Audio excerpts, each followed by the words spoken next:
Bonjour ou rebonjour à tous et à toutes et merci de nous rejoindre pour cette deuxième conférence de la première journée des Marketing Digital Days. On est ensemble pour 3 jours et du coup ça va être super, on va parler de marketing digital dans tous les sens, ça va être vraiment top. Petit rappel, si vous n'étiez pas là tout à l'heure ou si vous n'avez jamais utilisé Zoom Webinaire, si vous voulez discuter, échanger, mettre des commentaires ou partager entre vous, pensez à utiliser l'onglet plutôt discuter ou discussion. Pensez juste à basculer votre petit bouton bleu dans cette fenêtre de hôte et panéliste vers tout le monde. Vous cliquez dessus, ça vous permet de changer et comme ça, tout le monde peut vous lire.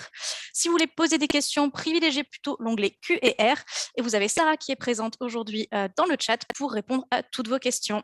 Stéphane, c'est à vous. Bonjour à tous. Merci d'être venus à cette conf pendant laquelle on va parler de refonte, vu qu'il me semble qu'on est dans le track des refontes et puis on va aussi parler de Core Web Vitals parce que bon, c'est quand même mon sujet préféré du moment et que la vitesse des sites, c'est important. Alors, j'ai pas mal de choses à dire. Alors, je vais essayer d'être rapide. Il faut vous accrocher.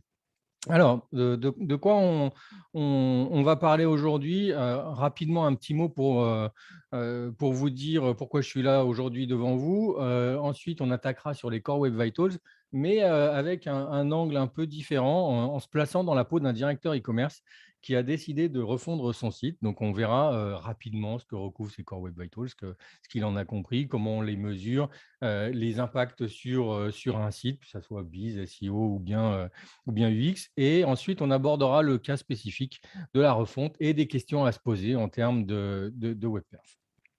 Combien de temps, combien ça coûte, etc. Et enfin, on conclura sur les vrais effets en termes de WebPerf d'une refonte sur un site. Donc, je m'appelle Stéphane Rios, j'ai créé Fastorize il y a quelques années, il y a 10 ans maintenant, après avoir passé déjà 10 ans comme CTO de rue du commerce. Et Fastorize, ça fait quoi? Ça fait du front-end optimization, c'est-à-dire qu'on optimise la partie front des sites. On est partenaire du JDN pour qui on réalise depuis plus de 5 ans ou 6 ans maintenant un classement des sites les plus rapides sur 3 verticales. Tous les mois, ce classement intéresse tous les acteurs du digital pour savoir comment se placer en termes de performance. On traite aujourd'hui 1 milliard de pages vues par mois, voire 1,5 milliard, et ça représente si on compte une seconde par page vue, ça représente une économie d'environ 31 ans chaque mois qu'on fait faire à nos internautes, donc ça n'est pas neutre. On a des clients de toutes les tailles, dans un peu tous les secteurs, principalement du e-commerce, et on a trois offres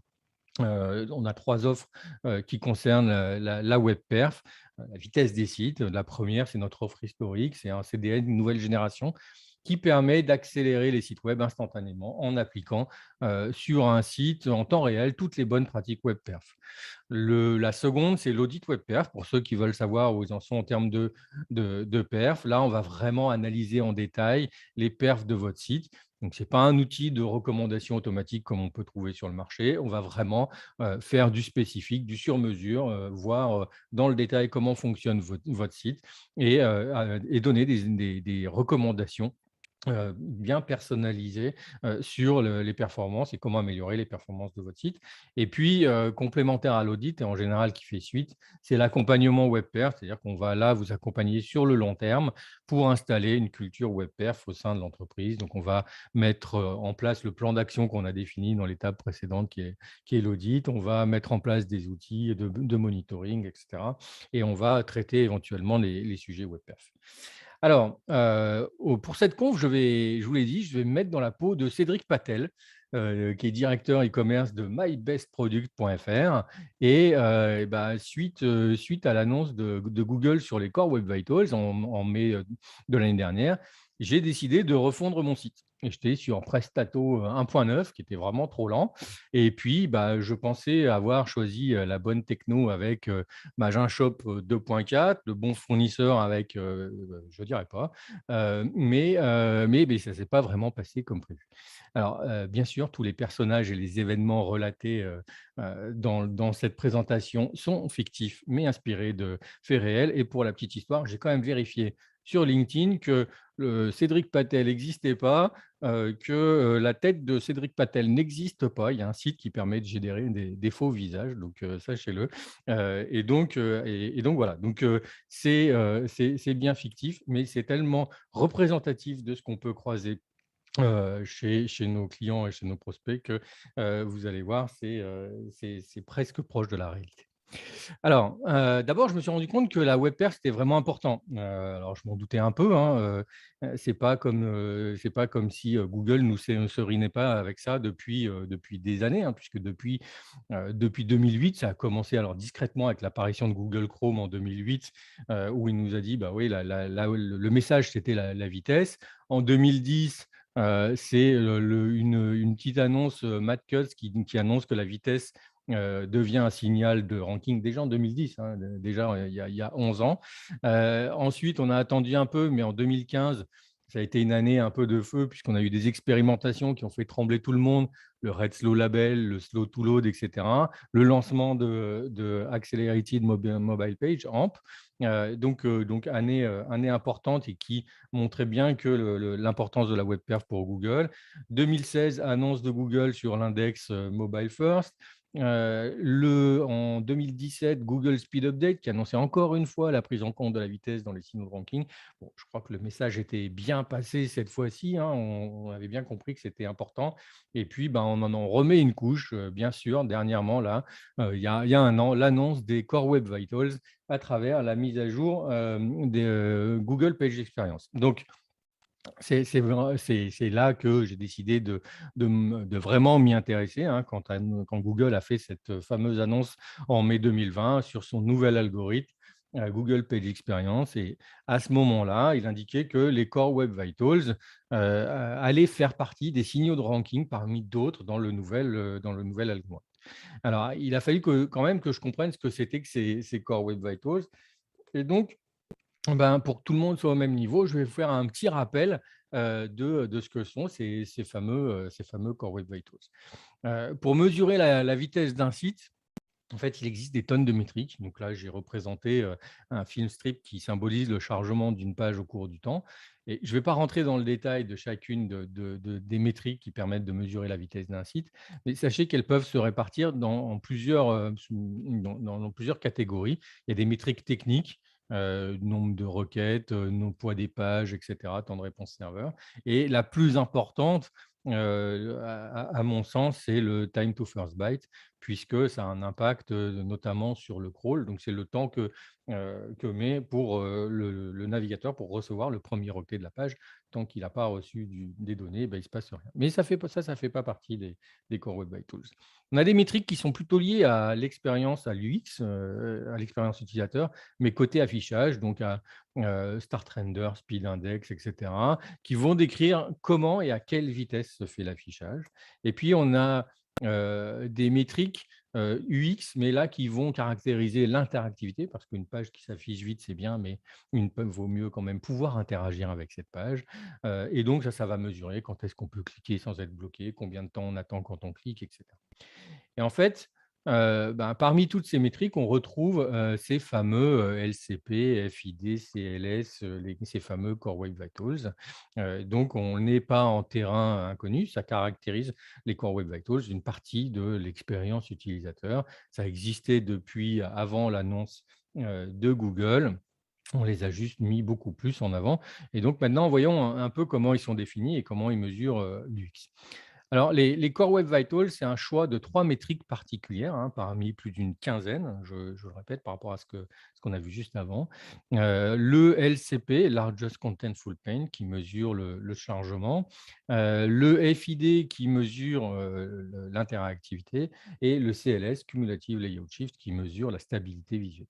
Un point important, c'est que, Google définit pour chacune de ces métriques des seuils, des intervalles, en dessous duquel ou au-dessus duquel, ben, vous êtes considéré comme bon, moyen ou mauvais. Et ben, donc, il va falloir, tout faire, bien évidemment, vous avez compris la signalétique, pour que, ben, votre LCP, votre FID, votre CLS soient dans les parties. Alors, on va comprendre un peu ce que c'est un peu plus en détail le LCP. Le LCP, c'est le moment où dans le viewport, alors en traduction en français, au-dessus de la ligne de flottaison, hein, la partie visible de la page. Donc, c'est le moment où dans le viewport, le contenu le plus large a été affiché. Donc, c'est une métrique importante, c'est du même ordre que le speed index si vous avez suivi cette métrique-là pendant toutes ces dernières années. Qui va essayer, donc c'est une métrique qui va essayer de mesurer la vitesse perçue par l'internaute en supposant que l'élément le plus grand dans la page, bah, pour lui, c'est l'élément aussi le plus important. Alors, si ce n'est pas le plus important dans la page, eh ben, il faut utiliser d'autres métriques pour caractériser l'expérience utilisateur. Alors, visuellement, ça donne quoi? Visuellement, bah, c'est assez simple à comprendre. On le voit sur ce film strip.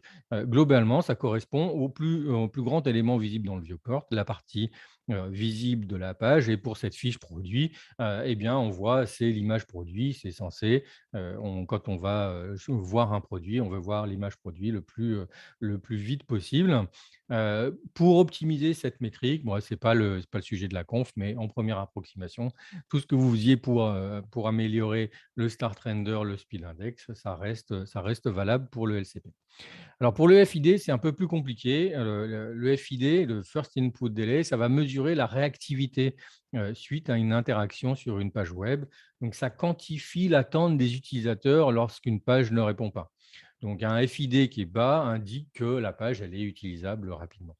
Donc le First Input Delay, comme son nom l'indique, hein, il y a First dedans, ça permet d'évaluer la première impression des internautes quant à l'interactivité et la réactivité de votre site web.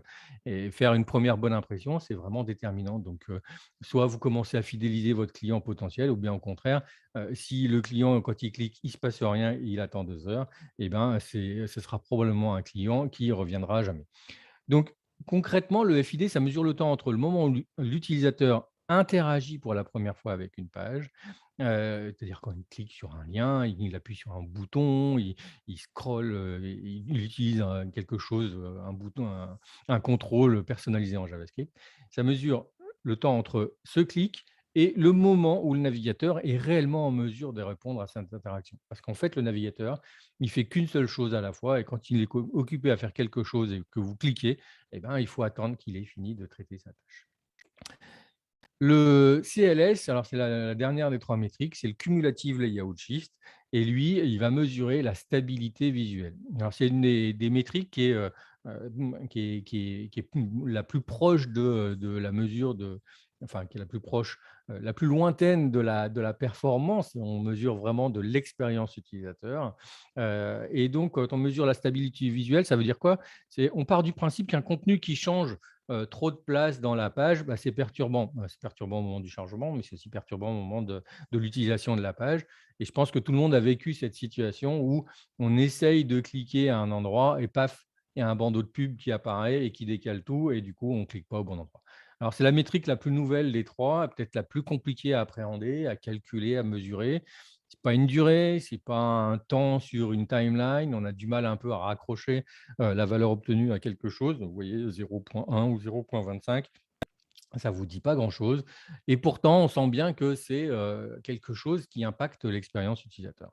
Donc ça concerne beaucoup les éléments qu'on injecte dynamiquement dans la page, les bandeaux, les images, les vidéos, et cetera. Mais aussi au moment de l'utilisation de la page, les zooms d'images, l'apparition des menus, les headers qui vont être sticky, et cetera. Donc un point important, c'est que c'est cumulatif. Donc on prend en compte tous les déplacements de tous les éléments à la fois, pendant le chargement, mais aussi pendant l'utilisation de la page. Et ça, pendant l'utilisation de la page, on n'y pense pas assez.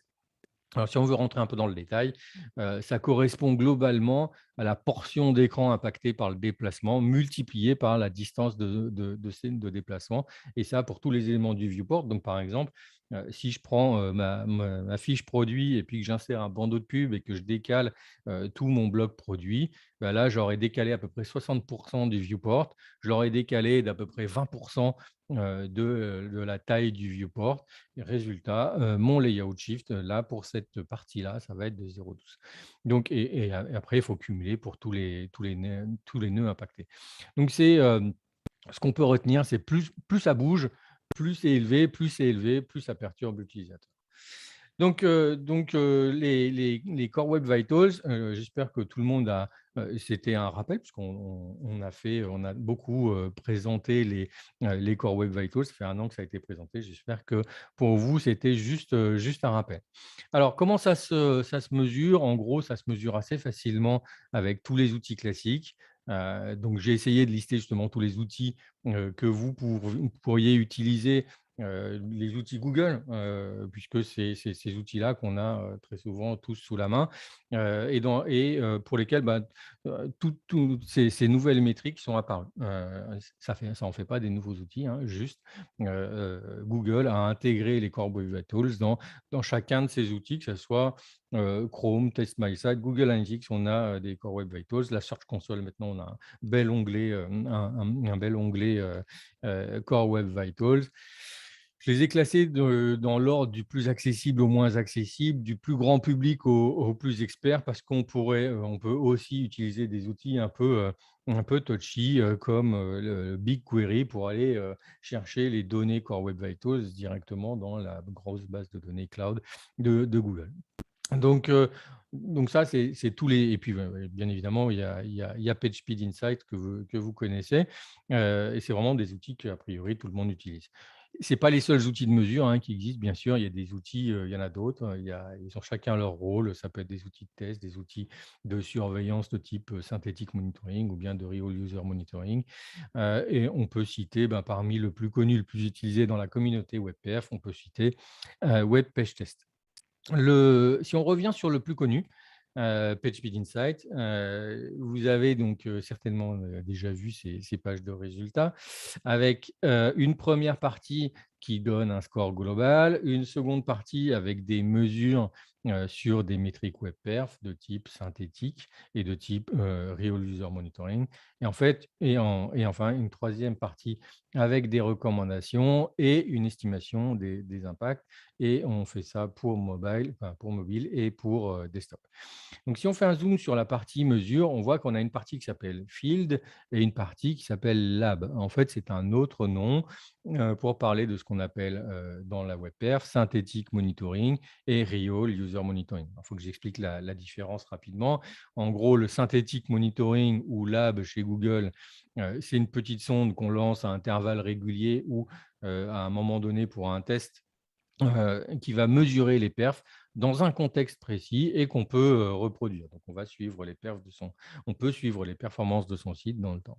Alors que le Real User Monitoring, la partie field chez Google, ça correspond à des mesures qui sont faites sur des utilisateurs réels, donc en injectant un petit beacon, un petit JavaScript qui va remonter les perfs pour un utilisateur donné, pour un contexte donné, pour une page donnée. Donc, dans PageSpeed Insight, on va retrouver ces données field et ces données sont issues de ce qu'on appelle le Chrome UX Report, donc des données qui sont anonymisées et qui sont envoyées par votre navigateur Chrome et qui sont collectées par Google dans une grosse base de données. Ça concerne une partie seulement des utilisateurs Chrome. Et puis, les utilisateurs Chrome, ça n'est pas la totalité de votre population. Donc, par exemple, les iPhones avec Safari ne sont pas dans cette population. C'est donc du Real User Monitoring, mais un peu tronqué. Ça donne quand même des informations importantes. On retrouve ici la répartition bon, moyen, mauvais, en fonction des seuils définis pour chaque métrique. Donc, on retrouve nos Core Web Vitals, LCP, FID, CLS. Il y en a d'autres. Là, le FCP qui correspond globalement au moment où on commence à afficher la page. Donc, on va retrouver pour chacune de ces métriques cette répartition. Et on va, par exemple, pour le CP, avoir 49% des gens qui ont un LCP inférieur à 2 secondes, à 2 secondes et demie. Alors, qu'est-ce que ça veut dire cette répartition? Quand on collecte un grand nombre de mesures utilisateurs, on obtient en fait ce qu'on appelle une distribution. Donc, on va dire tant de personnes ont telle valeur, tant d'autres personnes ont telle autre valeur, et ça se répartit en général de cette façon. Donc, globalement, heureusement, il y a plus de gens qui voient un site rapide qu'il y a de gens qui voient un site lent. Et en fait, avec ces seuils, ce que vous propose Google avec ces seuils, c'est que il va mapper cette distribution, il va la simplifier copier et il va la découper en 3 zones. Et si on reprend notre LCP qui est de 49, 20, 32, eh ben, on peut mapper cette distribution et dire, bah, voilà, l'ensemble de mes utilisateurs, j'ai 49 de mes utilisateurs qui sont inférieurs à 2 secondes et demie, 20 entre 2 secondes et demie et 4 secondes et 32 au-dessus de 4 secondes. Par ailleurs, les valeurs qui sont extraites là, qui sont à côté, correspondent au 75e percentile. En fait, pour ce type de courbe, la moyenne, ça n'a pas beaucoup de sens. Donc ça veut dire que 75 des utilisateurs ont une valeur inférieure. Donc ça peut être vu comme un peu sévère comme mise en avant d'un chiffre, puisque ça concerne 75 des utilisateurs. Il n'y a que 25 des utilisateurs qui sont au-dessus de 4,7 secondes, par exemple, dans ce cas du LCP. Et quand on voit où ça se situe sur la courbe, et les seuils qu'il faut avoir pour être bon, on comprend que j'ai eu du boulot pour optimiser mon site. Alors, bon, moi, Cédric Patel, je suis directeur e-commerce, je suis à la page. Je n'ai pas attendu Google je sais que la vitesse d'un site, c'est important. Donc, j'avais déjà trouvé des chiffres, des études, notamment faites par les grands acteurs qui ont montré qu'il y avait un impact business. Et je pense que tout le monde a entendu au moins une fois ces chiffres d'Amazon. 100 millisecondes en plus, c'est 1% de chiffre d'affaires en moins. Bon, à relativiser, chez moi, ce n'est pas forcément la même chose et ce n'est pas forcément mesurable de cette façon. Je m'étais même amusé à faire des calculs avec l'outil de simulation de Google Test My Site qui permet de voir l'impact d'un gain de vitesse sur son chiffre d'affaires. Et ça, c'était vraiment impressionnant, ça m'a vraiment marqué. Ajouter à ça les études sur l'impact sur la satisfaction utilisateur, notamment dans cette étude qui date de 2018, qui a été faite par DoubleClick et qui disait que 46 des consommateurs disent qu'ils attendent des pages qui chargent, c'est ce qu'ils détestent le plus quand ils surfent sur mobile. On avait aussi ce chiffre que les gens de Fastorize citent tout le temps parce que c'est facile à retenir et que ça marque les esprits. Plus de la moitié des utilisateurs, des visiteurs de votre site vont quitter votre site après 3 secondes d'attente. Et la très grande majorité de ceux qui ont cette expérience décevante, ils ne reviendront jamais. Donc, il faut tout faire pour que le contenu arrive en moins de 3 secondes, parce que 3 secondes, finalement, c'est assez court. Et puis, dernière étude là, qui m'avait bien marqué, c'est cette étude qui place le critère vitesse comme le premier parmi les attentes des internautes mobiles, devant le design, devant la simplicité d'utilisation. Donc la web perf, pour moi, c'est vraiment la feature numéro 1 d'un site. Je crois que c'est le patron de Twitter qui disait ça, Jack Dorsey, il y a très longtemps. Et moi, je pense qu'il a plutôt raison. Je préfère avoir un site rapide et fonctionnel plutôt qu'un joli truc très lent mais inutilisable. Bref, j'espère là encore que je vous apprends rien. Je ne fais qu'enfoncer des portes ouvertes. La web perf, c'est important pour le business et pour l'UX. C'est aussi important pour le SEO. Et j'allais oublier la raison première de ma refonte, c'est Core Web Vitals. Et en fait, il semblerait que ces Core Web Vitals, ça a vraiment déclenché un raz-de-marée dans le milieu SEO et par ricochet dans le milieu de la web perf. Et effectivement, j'ai été impacté. Alors depuis, j'ai été impacté parce que j'ai décidé de lancer cette refonte. Mais depuis cette annonce, Google a précisé plein de choses au travers d'une FAQ, d'articles sur leur blog. Notamment, il a précisé 2-3 choses qui m'ont un peu rassuré. C'est que ça s'appliquera d'abord qu'aux recherches ça s'applique d'abord qu'aux recherches mobiles, que ça suffit pas d'avoir un site rapide pour être bien classé, que AMP, c'est plus le seul critère pour être dans les top stories. Moi, ce que j'ai retenu, et je vous le répète, ils le disent à 2 reprises, c'est bien le contenu et l'intention de l'utilisateur qui sont des signaux très forts de ranking. Sous-entendu, les Core Web Vitals, ce sera des signaux faibles. Et ça se comprend, une page vide, super rapide, sera jamais mieux classée qu'une page un peu moins rapide avec le bon contenu, hein. Donc, bon, ça n'empêche pas, avoir un site rapide, c'est important bien sûr pour ses utilisateurs. Bon, avec tout ça, je me suis dit qu'il fallait que je me lance dans une refonte en tenant compte de la web perf, mais j'aurais dû me poser plein de questions. Et ces questions, je les ai listées pour vous. pour que vous ne tombiez pas dans les mêmes pièges. Alors en vrac, combien de temps ça prend d'optimiser un site? Combien ça coûte d'optimiser un site?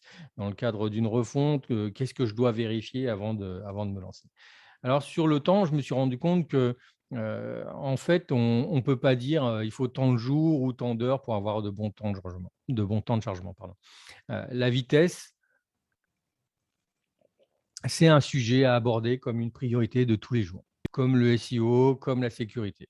Donc la question, ce serait plutôt de savoir combien de temps on est prêt à y allouer dans son backlog, parce qu'évidemment, on ne va pas s'y consacrer non plus 100% de son temps. Donc il faut déterminer des plages de temps régulièrement dans la durée pour s'assurer d'être toujours à la page sur le sujet. Donc, sous-entendu, pas qu'au moment de la refonte. Donc vraiment, j'insiste là-dessus, hein, la vitesse des sites web, ça doit faire l'objet d'une attention constante. C'est pas un travail qu'on boucle en une fois.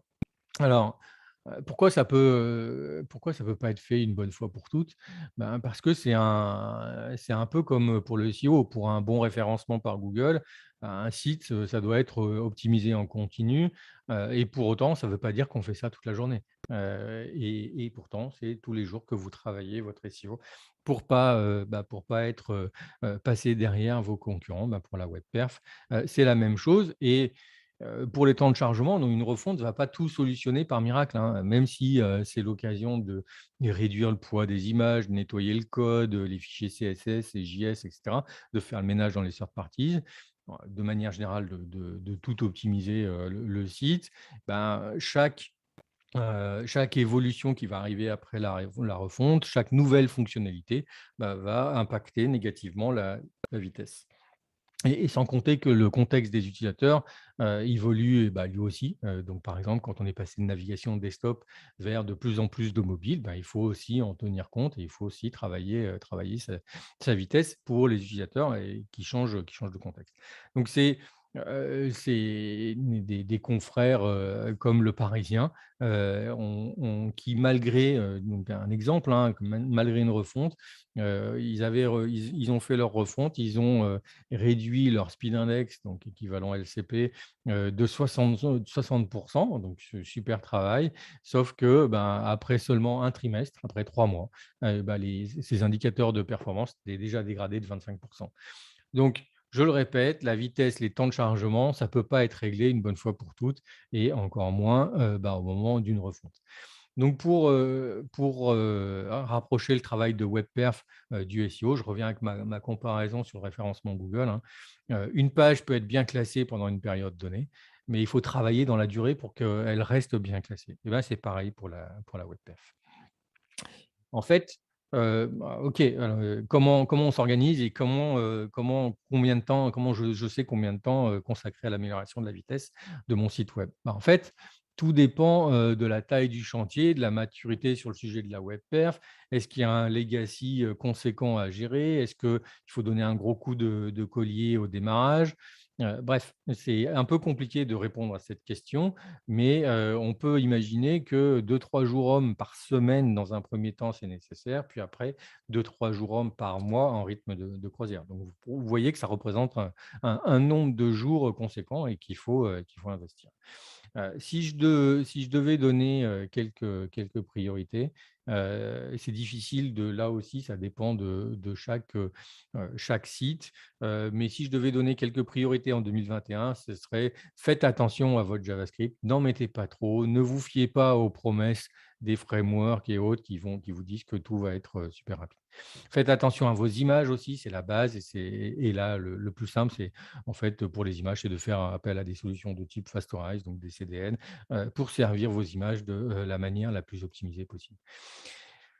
Un mot sur l'organisation, en fait, comme pour tout projet, il faut une personne leader, il faut un champion. Ça peut sembler évident, mais un projet web perf, ça a besoin d'être piloté par une ressource identifiée qui soit en plus, supportée par des décideurs, hein, des CEO, idéalement, et ce dernier point est hyper important pour que le sujet reste priorisé, pardon.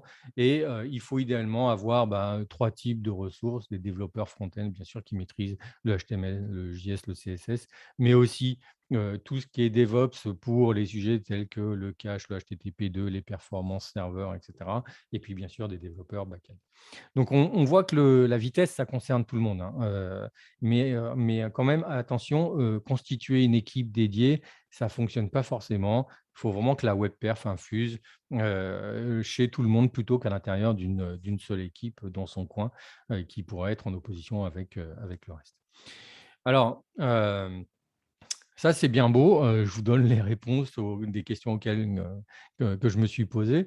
Mais en fait, ce n'est pas vraiment, c'est pas vraiment ce que j'ai fait au final. J'ai même, c'est pareil, la question combien ça coûte. Je savais qu'il y avait des ressources que je pouvais utiliser sur le net pour déterminer ce que ça me coûterait. Il y avait des choses pour découvrir un peu ce qu'il fallait, enfin, il fallait mieux définir ses objectifs avant que de se poser ces questions. Ça me permettait vraiment d'estimer la charge de dev en fonction des optimes qu'on voulait, enfin des optimes qu'on voulait absolument et celles qui étaient trop complexes parce que vous n'allez pas tout faire au moment de la refonte. Et puis, j'ai même découvert qu'on pouvait automatiser tout ça. Heu, j'ai même croisé une checklist, de ce genre, qui m'a permis un peu de, si je l'avais eu avant, il y avait plein de points intéressants que j'aurais dû checker avant de me lancer, dans la refonte, notamment, ben, enfin, faire le point sur les third parties, ou bien mettre en place, du monitoring. Mais bon, ça, c'est pas ce que j'ai fait. Alors là, je me suis dit: «OK, t'inquiète Cédric, tu vas gérer, tu vas choisir le bon CMS, le bon prestataire et hop, ça va rouler comme sur des roulettes». Alors, je spoil un peu, mais vous commencez à comprendre maintenant que ça ne s'est pas vraiment passé comme prévu. Alors d'abord, choisir une techno, une plateforme, qui est performante, bah, en fait, aujourd'hui, c'est pas si facile. Tout le monde a le mot, fast, performance, blazing fast, à la bouche et donc bah, les éditeurs de CMS, ils y échappent pas et tous vous garantissent que vous allez avoir des sites super rapides. Bon, bah, ils suivent le mouvement, mainstream de la web perf et ils ont tous forcément une partie de leur discours qui dit que, ben, ils vous proposent la techno, la plus rapide du marché, que vous aurez aucun problème. Donc tout le monde, hein, y compris les hébergeurs, les agences, les freelances, tous vous promettent que ça sera rapide. Et les nouveaux frameworks aussi, hein, les nouveaux frameworks type Next.js, Nuxt, et cetera, bah, tous vous promettent que ça sera, super rapide et puis qu'il n'y a plus qu'à les installer et puis les utiliser et puis ça sera top. Alors tant mieux, sauf qu'en fait, il y a un loup. C'est vrai que, pour certains, c'est une contrainte, qui a été prise en compte dès la conception du framework et donc ça produit des résultats intéressants. Mais en fait, c'est à voir dans le temps, parce que, bah, encore une fois, on va ajouter, au moment de la sortie du site, lors d'une refonte, on va ajouter des fonctionnalités, on va ajouter des choses qui, n'étaient pas forcément au démarrage sur le site. Heu et le site va prendre de l'embonpoint, tout simplement. Donc c'est pas parce que vous avez un CMS qui vous permet de faire un site basique rapide qui va le rester. Le pourquoi? C'est en fait, tout simplement parce que, enfin, votre CMS, il reste pas vierge, hein, encore une fois.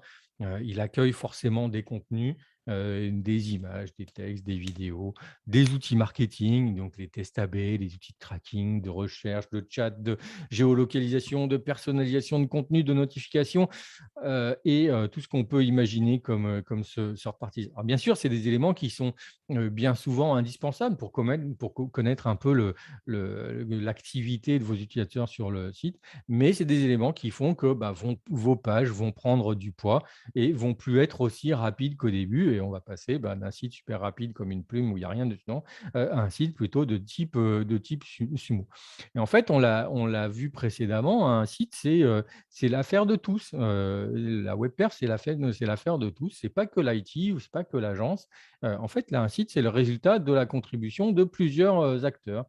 Bien sûr, les gens qui produisent les templates, mais il y a aussi les gens qui mettent du contenu sur le site et puis il y a des gens qui vont exploiter un peu ce site comme une plateforme, donc le marketing.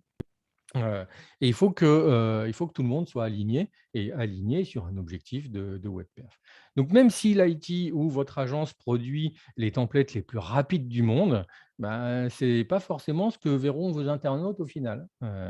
Et en plus, quand il y a un problème, bah, ça en général, ça ne vient pas que de l'un ou l'autre, mais de tout le monde puisque c'est c'est tout le monde qui contribue, à un site. Donc même si vous avez une techno de feu, potentiellement, le reste peut quand même avoir un impact sur la web perf et en fait, c'est bien ce qui se passe le plus souvent, et c'est ce qui se passe le plus souvent et en plus, sans compter tout ce qui arrive quand on n'a pas anticipé toutes les questions que j'ai listées tout à l'heure. Si vous n'avez pas mis en place du monitoring, vous ne verrez pas que votre site, il est peut-être plus lent que votre ancien site. Si vous n'avez pas impliqué tout le monde et ben, peut-être que ça la web perf ne deviendra pas une priorité, et vous allez vous retrouver avec un site plus lent. Donc, c'est ce qui m'est arrivé. Je me suis retrouvé un peu le bec dans l'eau. Heureusement, il y a des solutions, des vraies solutions qui permettent d'améliorer cette web perf.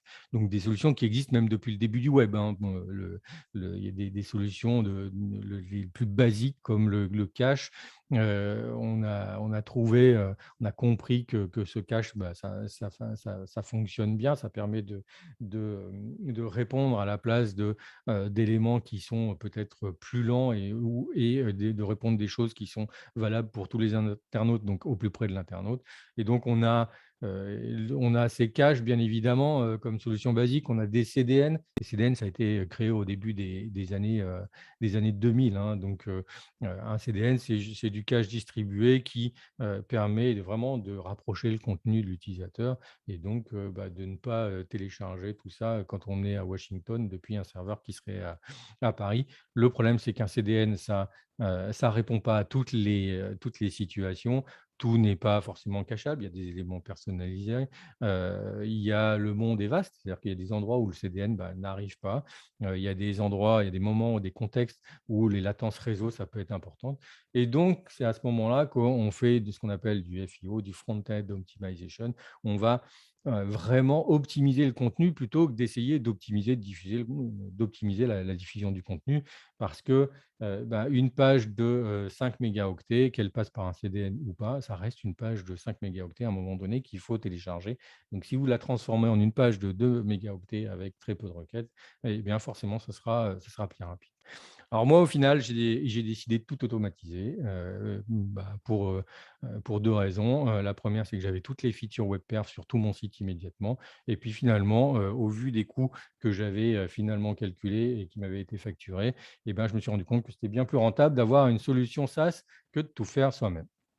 Alors, en conclusion, si je dois retenir quelque chose de cette aventure, la refonte motivée par les Core Web Vitals, je dirais maintenant que l'algorithme a été déployé, donc il a été déployé fin août, l'algorithme Google Page Experience. Alors, il y a bien des études, enfin une étude qui existe qui montre qu'il y a un léger impact sur le ranking, mais en fait, elle est sujette, de mon point de vue, à caution. Et donc, bah, les résultats, ils ne sont pas forcément au rendez-vous en termes de ranking. Ça va pas forcément booster les résultats de ranking SEO. Un peu comme, et c'était un peu prévisible, un peu comme le HTTPS qui avait été présenté comme un signal de ranking il y a quelques années et tout le monde s'était bah, jeté sur je vais migrer mon site en HTTPS et c'est une très bonne chose. Et ben, un peu comme le HTTPS, les Core Web Vitals ont été mis en avant comme signal de ranking. Tout le monde s'est mis sur la web perf. Est-ce qu'on a vu les effets sur le ranking? Pas vraiment. Mais est-ce que ça veut dire qu'il faut encore se soucier des Core Web Vitals? Eh ben oui, évidemment oui, et pour toutes les raisons qu'on a vues auparavant et que vous connaissez et que, il ne sert à rien de répéter. La vitesse a un impact sur vos utilisateurs en termes d'UX et donc de business et donc améliorer ces Core Web Vitals, c'est améliorer la vitesse de son site et c'est donc améliorer son business et améliorer la satisfaction de ses utilisateurs. Donc, ouais, voilà, j'ai un peu fait le tour, un tour rapide de mon parcours, au moment de la refonte. Et si j'avais quelques points importants, qu'il faudrait retenir de cette conférence, c'est, vraiment mon message principal, vous l'aurez compris, la refonte, c'est pas le saint graal en termes de web perf. Et là, je parle en tant que Stéphane Rios Fastorize. On a vu tellement de nos clients s'empêtrer et partir sur des refontes en pensant que ça serait plus rapide, plus léger, etc., et puis se tromper complètement et revenir vers nous quelques mois plus tard, quelques semaines plus tard, et que c'est devenu une pattern chez nous. Donc, ne pensez pas que la refonte, ça va gérer tous vos problèmes de web perf. La refonte ne doit pas vous empêcher de voir qu'il y a un projet web perf à part entière et que vous devez le gérer en tant que tel. Donc déjà, comme un projet, un projet d'importance stratégique, bah, impliquez tout le monde. Ça concerne la web perf, ça concerne tout le monde va participer, va contribuer au site. Donc tout le monde doit être impliqué sur ce projet web perf. Il faut aussi planifier, prévoyez, monitorer, tester, mesurer. Bref, vous devez savoir parfaitement où vous en êtes des performances de votre site actuel et où vous en serez de votre site futur en utilisant tous les outils à votre disposition. Et Dieu sait que des outils, il y en a, des outils de monitoring, des outils de test, etc. Et là, ça m'amène au dernier point. Entourez-vous de vrais experts web perf, comme vous le faites pour le SEO. C'est eux qui vont pouvoir vous conseiller sur des solutions qui sont éprouvées, voire des solutions qui sont tout intégrées. Bref, ne faites pas comme moi, ce pauvre, mon pauvre Cédric Patel, qui a raté sa refonte exprès pour les Core Web Vitals. Voilà, je vous remercie. Je vous mets juste quelques liens. On a chez Fastorize un dossier Core Web Vitals qui est extrêmement bien fait. Et donc, je vous invite à le télécharger. Cherchez Core Web Vitals Fastorize, vous trouverez forcément un lien qui pointe vers ce livre blanc très complet. Et puis, quelques liens dont je me suis inspiré pour cette conf, essentiellement des articles Fastorize qui parlent de refonte, de replatforming, etc. Voilà, je vous remercie. Merci beaucoup Stéphane, merci pour cette conférence. Merci à Sarah qui a répondu à vos questions dans le chat et dans le Q&R. Merci à Célia pour la modération. On se retrouve tout de suite puisqu'on va retrouver Hélène qui était là tout à l'heure pour vous parler de comment réussir votre refonte SEO. À tout de suite.